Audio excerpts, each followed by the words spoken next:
We're in Perek Yud Gimel. I want to finish up a few more points on Tazria, and then we're going to talk a little bit about Pesach today. Next week is Metzora. Page Perek Yud Gimel, Pasuk Yud Gimel. Yud Gimel, which is page Yud Gimel. Should be page 616. No, that's too late. That's too far. 612. 612, Yud Gimel. Okay. So before we do it, I want to, first of all, I just want to thank the young man who sent me, from either Borough Park or Williamsburg, I don't remember where you're from, but for the Shalach Manas, he sent me a bottle of Glenlivet. It arrived, and it's well. And just for anybody out there, if anybody's watching, contrary to popular rumors, I'm not an alcoholic. I don't even drink whiskey that much. On the rare occasions that I do, I have expensive tastes, like Blue Label, Glenmorangie, and now Glenlivet, which has become, I think, my favorite because it's very, very smooth. I don't like pain. I don't need pain. There's enough stress and tension in life without having to pour it down my throat. So on those rare occasions, I just like when, I know some people enjoy that burning sensation. Do you enjoy the burning? When you drink booze, you do enjoy the burning? A bit of it. What's good about it? I don't know. It's just like I'm drinking. I see. It's the idea. It's the idea. See how excited he became. It's like being on a roller coaster. Most people don't enjoy it because you're screaming. You can't wait to get off. But it's just the idea. I'm on a roller coaster. I feel like I'm falling to my death. Yeah. Oh, that's fun. That's just great. Okay. So, but whatever it is, I appreciate it. Thank you very much. It has been opened and it has been used and it's put to good use. Okay, and no, I sell it for Pesach, so that's not. I'm not going to finish it all by Pesach, but it will be sold. And furthermore, anybody who is interested in purchasing the Haggadah rhymes, which are 23 sections of the Haggadah, that I introduce with a rhyme, so that fathers or whoever's leading the Seder could then use it as an entry point to explain what's going on at that point of the Seder. Anybody who's interested in purchasing it could email me at Dovid B. Kaplan, Dovid, D-O-V-I-D, B as in baseball, basketball, badminton, busted bridges in Baltimore, Kaplan, K-A-P-L-A-N. And for $12, you can PayPal me, and it will be yours. But there are no more bridges in Baltimore. Yeah, I said busted bridges in Baltimore. Yeah. Okay, take a look at Perek Yud Gimel, Pasuk Yud Gimel. Now, here we have an interesting phenomenon because you got a guy who comes to the Kohen over here, and this guy is covered head to toe. If you start on Pasuk Yud Beis, 3 lines from the top. V'im paroach tifrach Tzaraas ba'or, if the Tzaraas spreads. V'chises ha-Tzaraas is kol or hanega, mirosh over ad largav. Head to toe, this guy is covered with Tzaraas. The chol mare einei ha-Kohen, anywhere the Kohen could see. And the Rashi points out over here, that when it talks and emphasizes the chol marei kohen, that a kohen who is not a kohen who has trouble seeing, has trouble with his vision, so he's not allowed to inspect it. It's got to be a kohen who can see. Well, there's even a discussion about a kohen who wears glasses, about whether or not you have to have a straight view. Does glasses interfere? Can you look at it through a window? There's a whole discussion there. But if a kohen can't see, is really hard of seeing, then he's not allowed to do it. Now look what happens here. V'roa kohen, Pasuk Yud Gimel, v'hinei kisas ha'Tzaraas is kol b'saro. Now, what would you say if a little bit of this discoloration makes you tameh? What would you say about discoloration head to toe? It certainly make you tameh, right? And yet the Torah says v'tihar es hanega, the kohen shall declare it tahor. Kulo hafach lavan taharhu. The whole thing it turned white. It's tahor. What sense does that make? The whole thing now becomes called tahor. V'tihar kohen. The whole thing is tahor. Why would that be? Why, if the guy is covered head to toe, so why would it be? Why is it now he's tahor? What sense does that make? Good question, right? Good question. What's the answer? Remember what the theme? What's the theme over here? What happened to the? Remember you see the consistency in the Torah because the Torah. It's all tied together. There's a theme over here. What was the theme? What we spoke about yesterday, what was the theme? The theme was this guy is going to be tameh, he's going to be sent out of the camp, it's a terrible humiliation, a degradation. This guy is so degraded already, he doesn't need to be sent out of the camp. He doesn't need to be declared tummy. You're just going to walk around, look like Snow White, the male version of Snow White, Schnare White. And there you go. You're walking. You're so embarrassed. Imagine a guy who's sometimes somebody has a skin issues. It's embarrassing. And a guy's covered head to toe. So it's already been accomplished. It's already accomplished. Whatever we were hoping to accomplish by sending you out of the camp when you're tummy, it's accomplished already. And therefore, this guy is tahor. Okay, that's number one. Number two, take a look. Now skip on ahead. The Torah goes on and describes all the various different colorations. And, one of the things I finally found an answer. Why does the Torah go into such detail? Anyway, you got to go to the Kohen. No matter what an expert you are in these discolorations and in the laws of Tzaraas, so you go to the Kohen. When the guy comes to the Kohen, he says, Kinega nirali. I have something that looks like an affliction. You don't paskin it yourself. It could be the biggest Tamachah, it could be the Gadol Hador. You go to a Kohen and you say to the Kohen, I see something that looks like an affliction, and the Kohen paskins it. So why does the Torah go through all these laws anyway? It's only for the Kohen. Only the Kohen is the one who this applies to. Why does the Torah? Why would the Torah go through it? So somebody suggested that it wants to tell you that a person has to learn to ask in life. Even if you're pretty sure, you could be the reigning expert in Parsha's Tazria, but you're not a Kohen. Go and ask. I once went to a doctor. I had a bad infection, and The doctor had to give me first he had to cut it open. Then he had to give me an antibiotic, not a regular. And he had to give me a strong antibiotic. Called Glenlivet. Yeah. He had to give me a strong antibiotic. So he at a certain point, and this was a regular GP. My regular GP wasn't there. This is the GP that my GP sent me to, his substitute.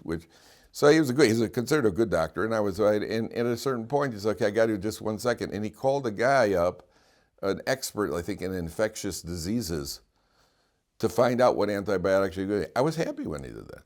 I was happy. I like a doctor who asks. Hey, well, who said you have to know everything? I don't know. I'm a doctor. I have never come across this sort of thing. I'm not absolutely sure. So he asks. I was very happy about that. Torah is teaching you, what you don't know, ask. And even if you think you know, there are certain times in life where you think you know and you should still ask. And one of those places, gentlemen, is when it comes to investing. People think they know the market. They're like, you know what? There are people who know better. Before you go and put your money in, I just heard about, there's a guy, we just read about a guy, one of the Jewish magazines. There's a guy who is involved in selling high-end watches. Now, this is a culture shock because, when I think of a high-end watch, I think of, $400. Here's my watch with a calculator. This is 200 shekels. It's a Casio, right? That takes, and I got a calculator on it. You want a nice watch for a chassan, a gold watch for a chassan, $800, $1,000. We're talking, you know what high-end watches go? 40,000. 40,000 is the low end of high-end. Yeah, at least. That's low on high-end watch. These guys are talking about 250, 300 grand for a watch. I mean, what could it be? Why? Because you got some diamonds in there? I don't know exactly what it is that they're doing. And the worst thing is, it's one thing if you get a car. You drive on the street with your fancy car. You get a fancy car. Everybody sees it. If you're the type of guy who likes to poke people's eyes out, so get a car. Everybody see your car, the ogle your car. And everybody sees it. Everybody, it's on the street. Who sees your watch? Not only who sees your watch, but the stuff that you want that makes it expensive is inside and out of sight. So what's the good of it? It's a mishigas over it. So this guy who himself says, look, I'm a millionaire. I make a lot of money. The guy's very, very blunt. He said at one point the guy owed him $25,000. I'm not making any of this up. I don't know if the magazine made it up. I'm telling you what the magazine said, what the guy said. Maybe he's making it up. I'm not making it up. The guy said somebody owed him $25,000. So he paid him. He said he didn't have the cash. He said, I'll give you 1,000 Bitcoin. So this guy himself didn't know what Bitcoin is. So he kept one, and 999 of the Bitcoin he just gave to somebody else, or he sold off to somebody else cheap. He said today that 1,000 Bitcoin is worth $65 million. So, in light, you don't know. You don't know what Bitcoin is. The guy just paid you. You took it for $25,000. It's got to be worth it. Why don't you just ask? Make a phone call. Give it away. Make a phone call. Ask somebody. Don't be such a chacham. Don't be a nibber chacham. Think you know everything. Call. That's what the Torah is teaching. You may be an expert. Go to the Kohen. It's also humbling. That's also humbling. You have to ask somebody else. Okay. Now, take a look at Pasuk. By the way, I survived. I had a rough day yesterday. I had a very rough day yesterday. My wife was out shopping with the credit card. But I made it. Here we are. Talk about knocking off a half a bottle of Glenlivet. But here we are. Okay. Now, on page 616, 7 lines from the bottom, 6 lines from the bottom. Ve'hatzarua asher bohanega. The tzarua means the guy with the tzaraas, who has the affliction. Bigodav yufrumim, his clothing should be unraveled. How does the ArtScroll translate it? His clothing should be rended or unraveled? Should rent. His garment should be rent. He should be torn. Virosho yevaro, he lets his hair grow. Val sofa miata, he grows his mustache. Vitame yikra. This guy sits outside the camp, and anybody who comes near him, he yells, Tame! Tame! How's that for embarrassment? No one's allowed within 4 hours. He's got the status of somebody who's in mourning. A mourner rends his garments. A mourner, what do you call it? Doesn't shave. He grows his hair. He lets his. This guy's got the status of a mourner, but he's also got the status of somebody who's in excommunication. Somebody who's excommunicated, nobody's allowed within 4 hours of him. So this guy's standing outside, and he's outside the camp, the Jewish camp, and it's in the desert. Outside in Yerushalayim, you're outside the walls, and you're banished. And anybody who happens to be walking past, if you just in case they're going to come near you, Tame. How's that for humiliation? So why is it he has to do this? So first of all, the first idea here is, what did he do with his inappropriate talking, where he speaks Lashon Hara, and he creates animosity among people. So what's he done? He has separated people from each other. He's caused people to withdraw from each other. Therefore, the Mida Keneged Mida, Kosh Baruch Hu says, you caused people to be removed from each other, now you're removed from people. You're outside the camp, you're removed from people. By the way, there are two things. There's Lashon Hara, and there's even a worse form of Lashon. Lashon Hara is just when I tell you a good piece of gossip. Whether true or not true, if it's not true, it's called Hotzah Shemra. But when I say something derogatory about somebody, I tell you, Eitan, like that, and I say something derogatory. Not that I don't know, there is nothing derogatory about Eitan, but let's say I'd say something derogatory about it. That's pure good Lashon Hara. Rechilus is even worse. A rachil means a rachil is really a peddler. A guy who's a gossiper, he peddles his wares from one person to the other. He goes around gossiping here, there. He goes around gossiping. What a rachil is in halacha, and this is really nasty, it's if you tell me something about Azriel, and I go to Azriel and say, Azriel, Eitan said you're this, that, and the other. So now what's going to happen? He's going to come back to you. He says, Kaplan said that you said that I'm, what do you call it? Then you're going to say to me, Kaplan, why did you say that I said what about Israel? And you get the circle of animosity. You create a circle of misery.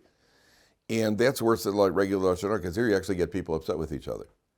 There's actually a question in halacha. It's interesting. I'll get to you one second, Azriel. There's actually a question in halacha. Let's say I go up to you. I say, Azriel, Eitan is inconsiderate. I didn't say what Eitan said. I just said pure Lashon Hara. I say Eitan, for example, Eitan is inconsiderate. And then it's Erev Rosh Hashanah. I want to do tshuva. Should I come up to you and say that, bye, I apologize. I told somebody you're inconsiderate? That is according that there are two opinions on that. I think that the Chafetz Chaim, you don't do that. Because it makes things worse. Oh, Eitan, by the way, I told somebody that you're a total incompetent. I apologize.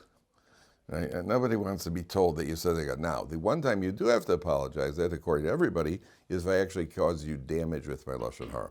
Let's say you have a shoe store, and I said to somebody, boy, he's got, it really don't, they're overpriced and they're second rate. And I actually cause you financial harm by doing that, or I break up a shidduch with my Lashon Hara, which has happened. Then you got to come up and apologize to somebody. And by the way, apologies, in most cases, apologies are not good enough. You're going to have to, if I cause you financial damage, I have to reimburse you. And then we go to Beis Din and make an estimation of how much it is. If I really want to do tshuva, I got to reimburse you. And if I cause somebody aggravation, then Beis Din also make an assessment. I really want to apologize. I messed up a guy's shidduch. I said something which wasn't even true. There, the halacha is that Beis Din can say, well, listen, I don't forgive this guy. This guy really messed me over. Beis Din say, how much is it worth it to you? No, let him give me $10,000 for the aggravation. You want to do tshuva, pay him $10,000. You cause him a lot of pain. I'll tell you two interesting shidduch stories. One was in Europe, a very powerful story. The altar of Slobodka, famous Slobodka yeshiva.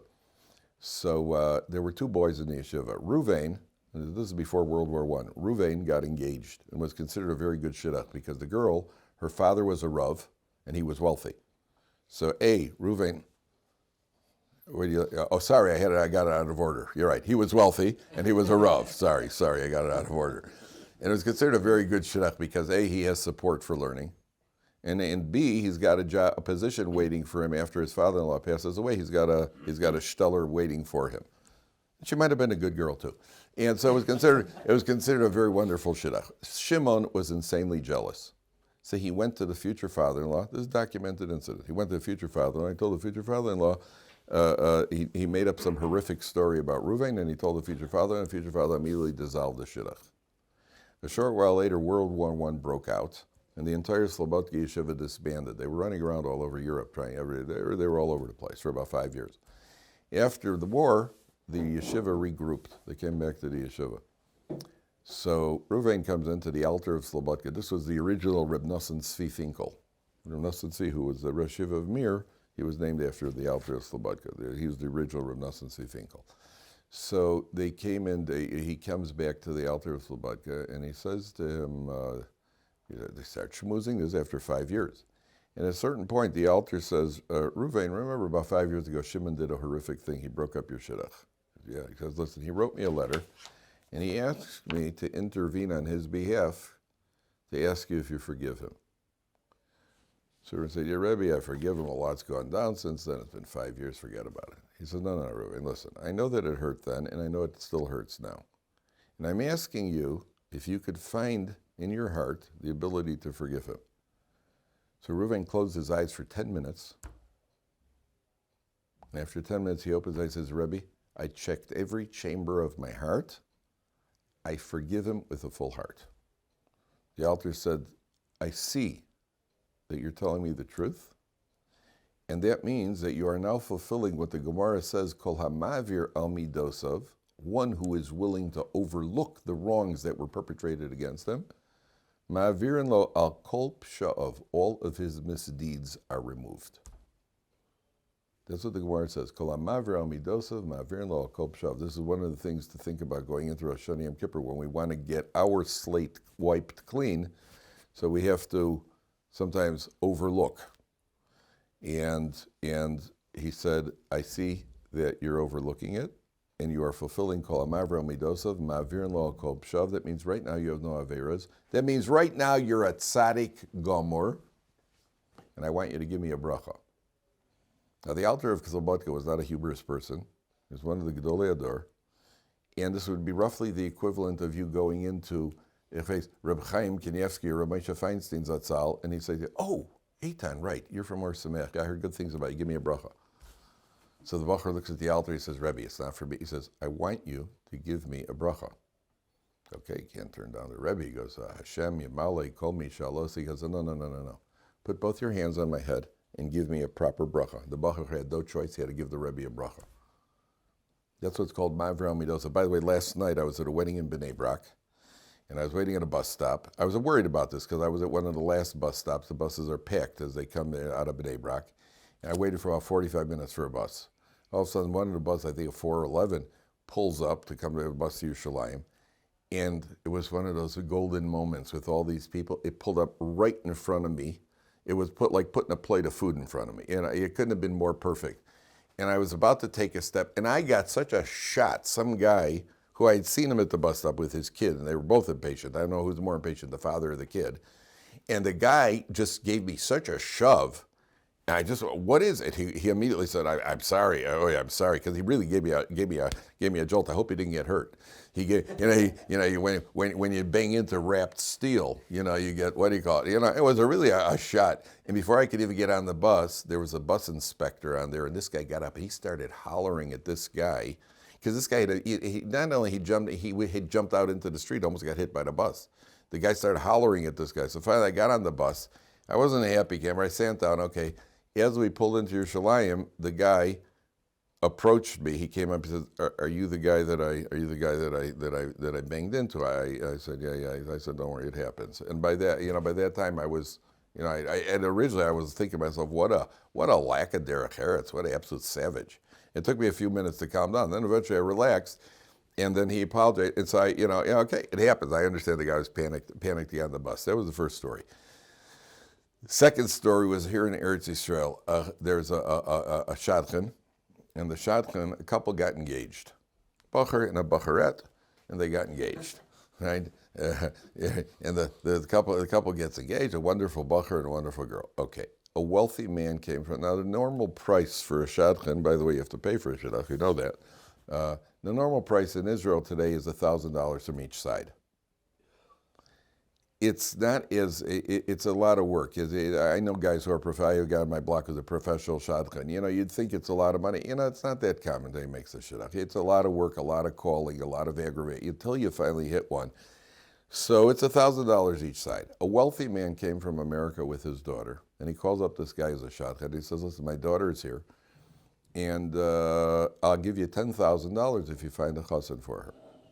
So the guy opens up his file. 10 grand is some serious scratch. He opens up his file, and he sees that bacher Ruvain, who he made the shidduch, that'd be a great shidduch for this girl.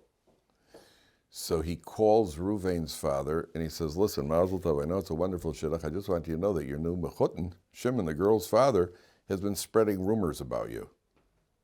He says, "Are you serious?" He says, "Yeah, really bad stuff." He says, "Forget it, we're out. We're out." And I want out of the shidduch. And then just to make sure, he calls the girl's father, Shimon. He says, "Shimon, Mazel Tov, I know it's a great shidduch, but Ruvain has been spreading terrible rumors about you." He says, we're done. Good. Ruvain is now free. And the shadchan calls Ruvain to meet the daughter of this wealthy man for $10,000, and the two of them meet, and boom, nothing.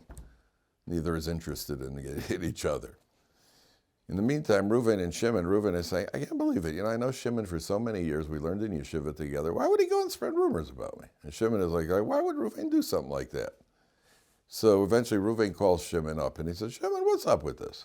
He says, "What do you mean, what's up with this?" "Why are you spreading rumors?" He says, "I wasn't spreading rumors, but you're spreading rumors." They started talking. They realized that that this guy had gotten in the middle to break up the shidduch. So that night, the chassan and kala got back together. They broke another plate, and they got re-engaged. So then the shadchan calls up. Says, "Oh, by the way, I want shadchan geld." The guy who had broken it up, but he was the one who made the original shidduch. He says, "I want the shadchan fee." They said, "Oh, you do you?" Right? So they took him to Reb Chaim Kanievsky's Zatzal. He said, I'm still entitled to my money. It wasn't nice things what I did, but I'm the one who made the shidduch." They said, "Oh yeah? Well, let's hear what Reb Chaim has to say." But they went to Reb Chaim Kanievsky, and Reb Chaim looked at the guy. He said, "Shadchan geld.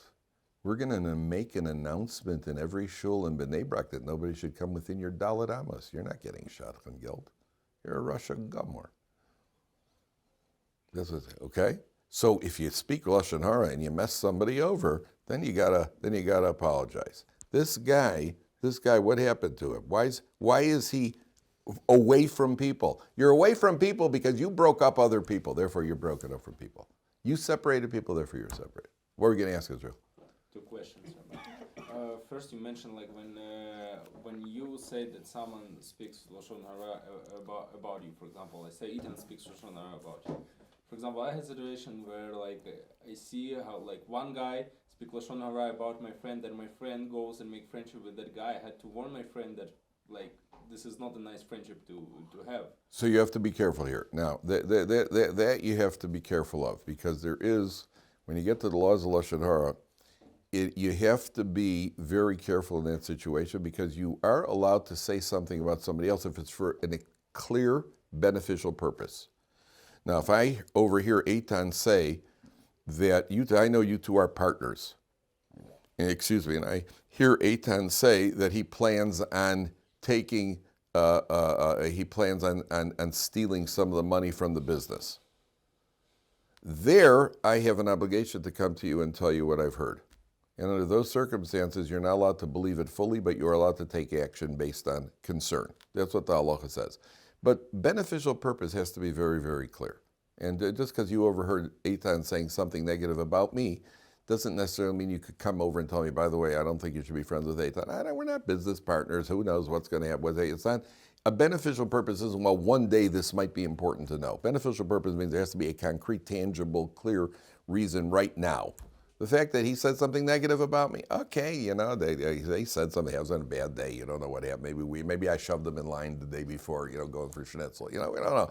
You can't. But if people are partners or a shidduch, it comes up in shidduchim. A guy's going out with a girl, and I happen to know that this girl is a drug dealer. I know of a case like that, by the way. Yeah, believe it or not. Right? So I have to tell you that's something that you might want to know about. Not you might want to know, but you need to know about it. So it's a very tricky line. What's second question? Second said in business, I had to manage a team, and one of the members was spreading rumors or acting badly towards other member. So and then I had to report to my manager bad thing that this person did. But is it considered Lashon Hara? If you've got a responsibility in a business or in an institution, let's say you have a responsibility. Your job is to manage personnel. Yeah.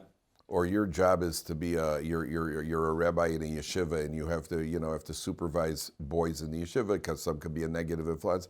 There generally you're going to have to say it because that's your job description. Something like being a newspaper reporter, a gossip columnist, that's a little trickier. I had a friend here in Israel who was he was a reporter for Kol Yisrael. Kol Yisrael was the English broadcast, the main English broadcast, radio broadcast in Israel. This guy was Chassidish. The Baal Tshuva was Chassidish, and he had a background in communications. And he walked in cold off the street into Kol Yisrael, and he asked for a tryout. And they gave him a tryout. He was far better than any of their other broadcasters. I mean, he was just like a real professional. And so he told me that when he started broadcasting the daily news, sometimes Israeli politics may involve saying negative things about people, like all of it. And so he went to Rav Scheinberg Zatzal and asked Rav Scheinberg if he's allowed to take this position because it involved, saying negative things on.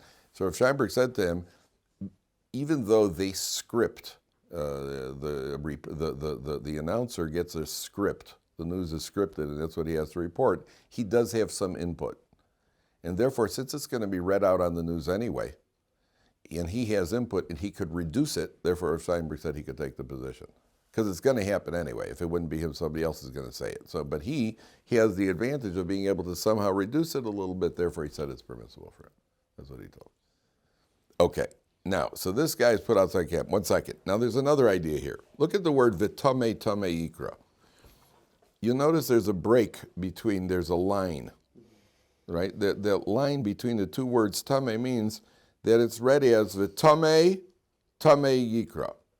Now, the plain meaning is what I said to you, is that number one, he himself is called Tameh, and number two, he announces Tameh. And by the way, one of the other reasons he announces Tameh is not just to get people to clear away from him, it's also to get people to daven for him. When you find out there's somebody outside the camp and he's got spiritual flaws, so now you can daven that he should do tshuva. So there's a third meaning here. The Gemara says, Kol ha-posel b'mumo posel. Somebody who points out flaws in other people, chances are he's got the same flaws. If I'm bothered by you being selfish, chances are I'm selfish too. And certainly when it comes to family genealogy, if I say this guy's got a flaw in his family genealogy, then they have to check my family. Because chances are, that's a Gemara, it's a principle in the Gemara. It's a principle in the Gemara, kol ha-posel b'mumo posel. If you point out other people's flaws, that means it's a reflection you probably have that same flaw. So one of the commentaries points out that's how this pasuk should be read. V'tameh, somebody who is himself tameh, tameh yikra, he yells out that other people are tameh. Tameh / tameh yikra. It's a tameh person who says that other people are tameh. A dishonest person, somebody who's always looking at people suspiciously, like, I wonder how much money these guys are taking. Chances are that he himself is guilty of the same flaw.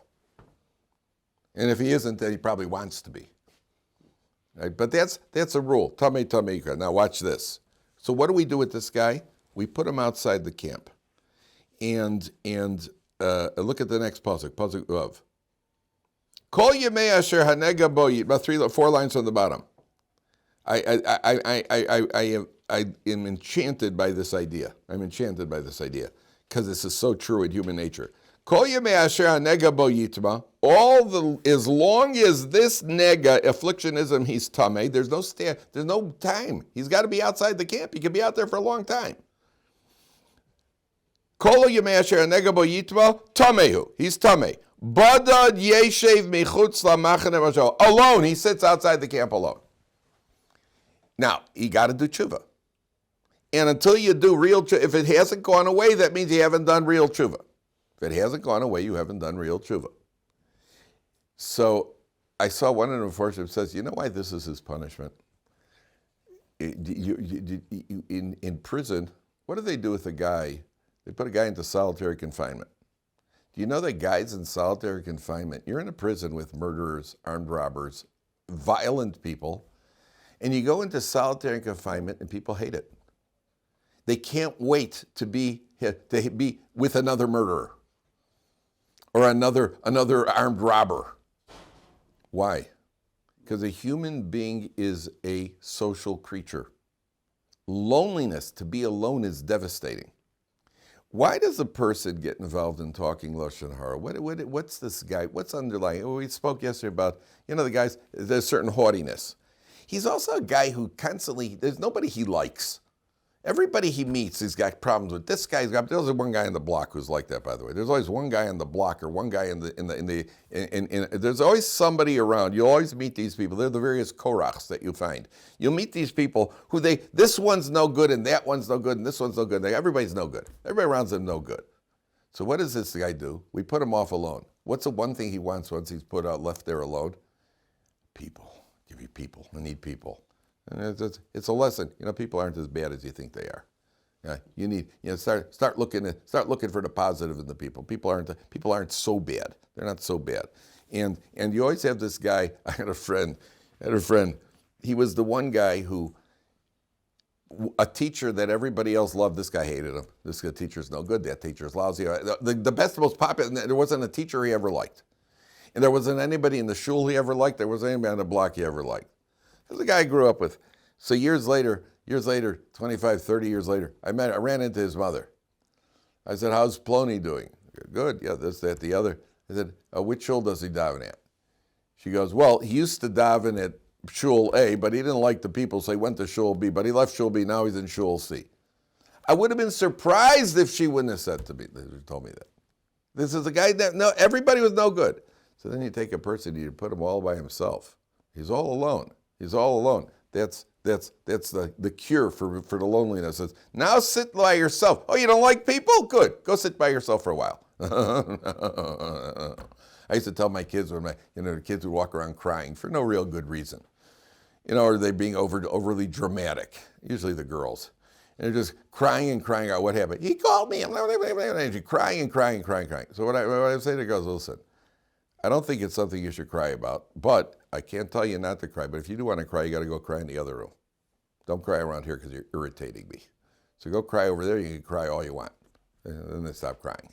Why? Because the whole point of the crying is that other people should see it. What good does it do to go cry in the other room? That doesn't do you any good. See, it's dafka because you got to make sure other people see it.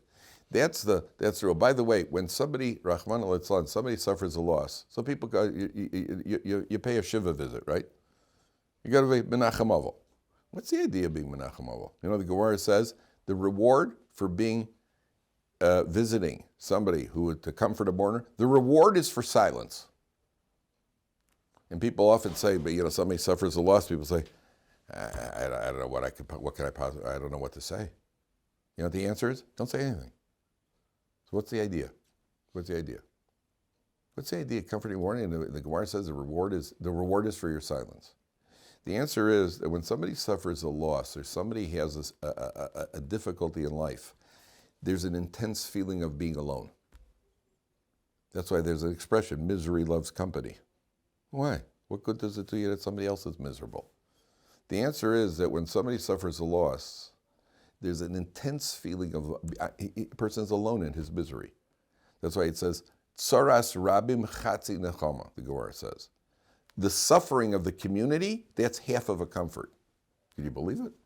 It's a guy, the market crashed. What year was it? 2007, 2008? When was the big crash? 208. 208, big crash. A lot of people lost a lot of money. Imagine it would have only been one guy who lost his money.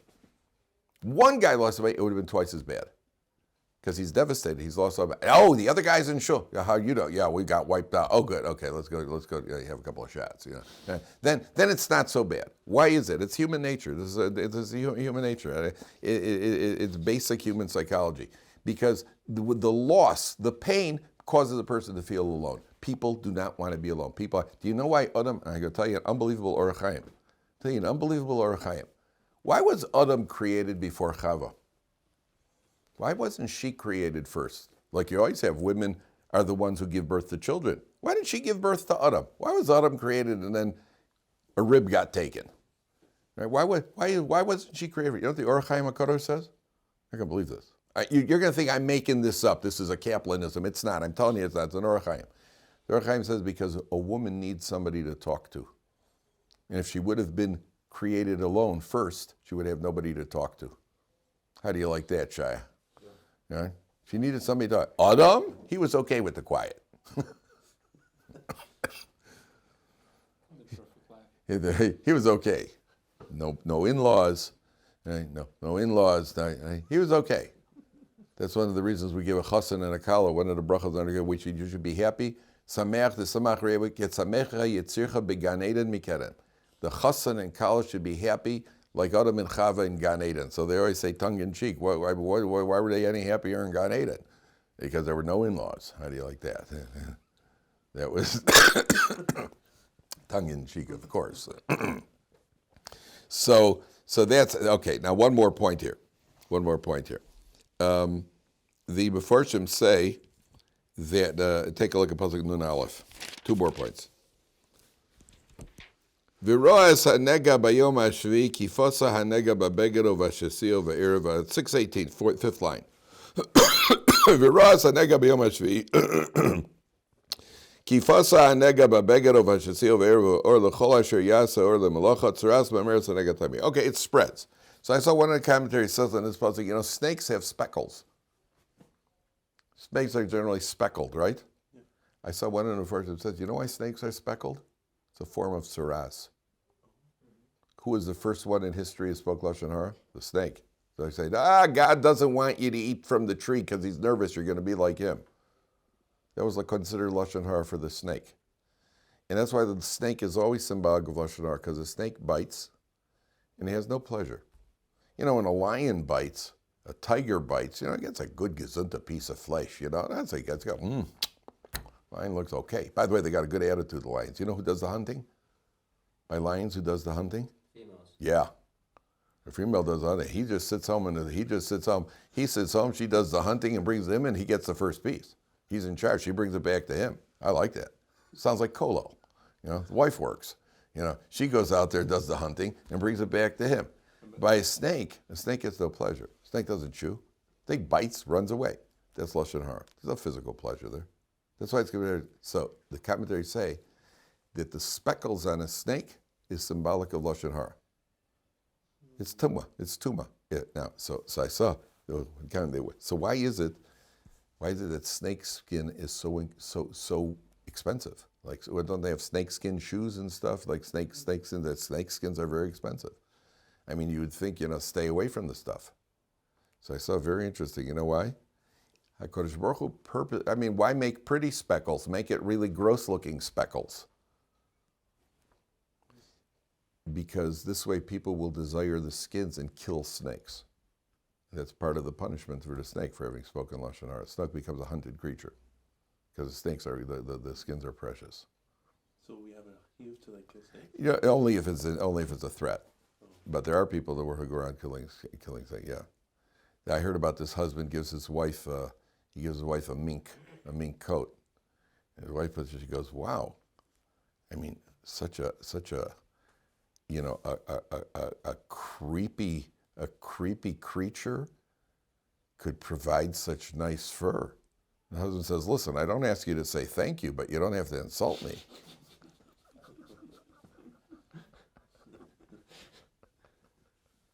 Yeah. The question you mentioned yesterday in Parsha before, that ability to speak was like unique to human. So how did snake spoke to... That's a good question. That's a very famous question. The snake that spoke to Chava. So not only it's a good question, it's a better question than you think. Because there's a problem any way you turn. This is the classic Gemara Mimanavshach. Either way you turn, you got a problem. Because if the snake was intelligent and the ability to speak and then he lost it, so then why isn't that mentioned in the curses of the snake? All the curse says is you're going to crawl on your belly and you're going to eat dirt. There's going to be enmity between you and mankind, and womankind specifically. But of all the abilities a snake has, intelligence so why doesn't the Torah mention they lost his ability to speak and therefore symbolically his intelligence? So what's the alternative? The alternative that it wasn't intelligence. It was just this miraculous occurrence of a snake speaking, right? Except we have another occurrence of an animal speaking in Torah. Where is that? Bilam's donkey. And what does the Torah say when it comes to Bilam's donkey? Vayiftach Hashem es pi ha'asad. Hashem opened the donkey's mouth. Because it wasn't intelligence, it just words came out. So then why doesn't it say Vayiftach Hashem es pi ha'snake? In other words, either way you turn, you got a problem. If it was intelligence, why doesn't the Torah say he lost the intelligence? And if it wasn't intelligence, why doesn't the Torah say that Hashem opened his mouth? So on the strength, there are commentaries say, yeah, it was intelligence. The Torah didn't mention it. I even saw one in the commentary says the idea of eating dirt alludes to the idea that the snake loses his intelligence. But that's not it's a stretch. So I did see one of the commentaries that says, one of the Farshim says that it would be the snake speaking to Chava means, it's like if I'd say to you, see that, that thing where the air comes out, the grid up there? What does that say to you? That grid looks like a pyramid, like a reverse pyramid over there. What does that say to you? The answer is it doesn't say anything to you. Grids don't speak. But it says something to you. Oh. That's one of the Mefarshim said the snake spoke to Chava. Chava was watching the snake. The snake was eating the forbidden fruit. And Chava said to herself, that snake is telling me that I could eat the fruit. That's what the Mefarshim says. But ultimately, by the way, the snake, you know what the snake really is? I mean, there's certainly the plain meaning. The snake is the animal in man. The snake, the conversation took place. Torah's not telling us stories. The conversation took place. But on a deeper level, what that's telling us is the snake is the animal in man. And we have a constant battle. Am I a two-legged animal? Or am I something beyond an animal? In the wild kingdom, if it looks good, smells good, and tastes good, you indulge.